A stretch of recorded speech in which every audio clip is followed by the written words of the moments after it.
La font ornamental més coneguda de Barcelona és la Font Màgica.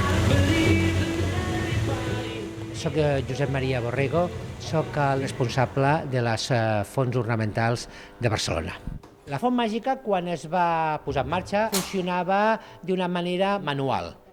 Aquestes 4 bombes aspiren l'aigua, li donen pressió i la treuen cap a dalt.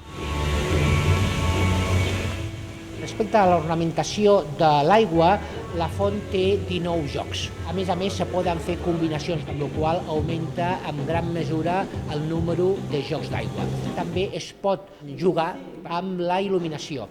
El prisma té 5 cares, el prisma gira, toca l'aigua i la coloreja. Les combinacions són gairebé infinites. Aquesta font la va dissenyar Carles Buïgas l'any 1929. Ara, des d'una pantalla d'ordinador, pots engegar les diferents fonts, aturar-les a ser comandada a distància. Són els espectacles més visitats d'Europa.